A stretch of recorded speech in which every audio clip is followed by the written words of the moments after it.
Hey everybody, welcome to a new edition of Tonic Thursday.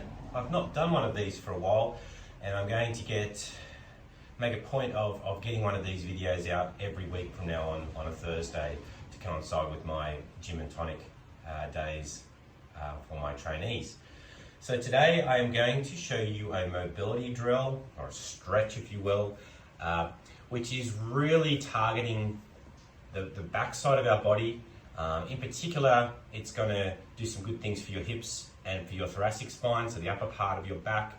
A side effect of that, if those two areas need mobilizing and you get experiencing lower back pain occasionally, there may be some positive effects on that as well. I'd always say that with caution though, that if you've got lower back pain constantly, you should get that checked out first and don't look at this as a cure-all.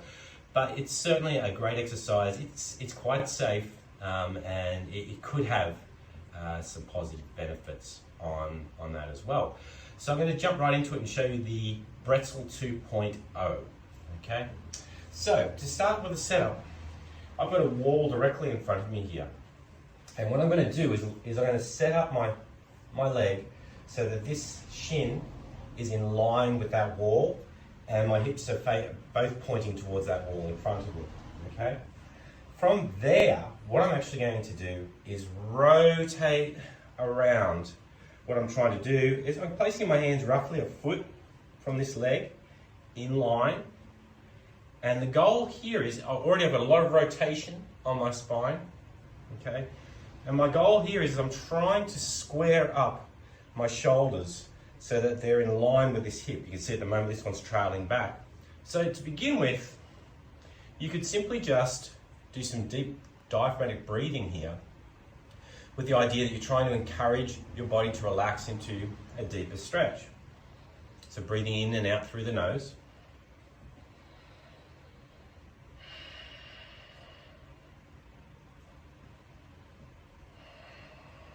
And you can see through that I am able to square up a little bit more.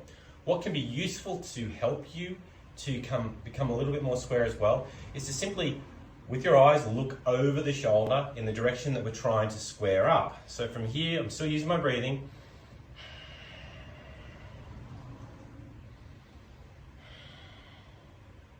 Because when you look that way, your shoulder naturally tries to follow. So it's going to be a very gently way of bringing you into a deeper stretch or into more rotation. So this in itself can feel very nice if you just spend a minute or two breathing in this position. Once you've done that though, and if you want to dial this up a notch, what we can do then is take the hand which is in line with the knee, and we're just going to turn it palm facing up and slide it under the palm of this hand. Now this arm needs to remain locked out. The moment it breaks from lockout, we're going to stop the range of motion that we're trying to achieve.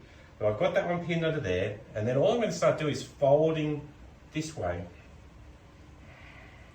If I feel that elbow wants to unlock, I could come back an inch or so and take a deep breath.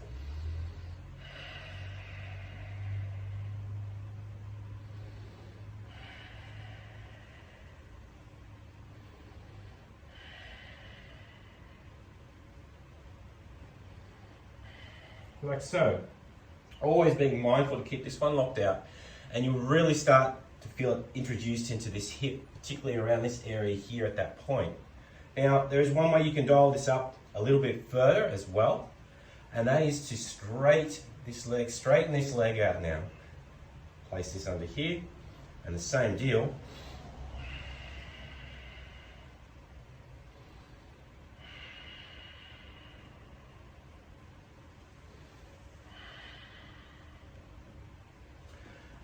So that's sort of the third progression. I also like to add, and this takes it back to an original strength, eye-led head movement. I find that in this position here, when I'm nice and tall, just prior to doing any of this work here, is not only do I do head turns, but I like to add some yes nods in here as well.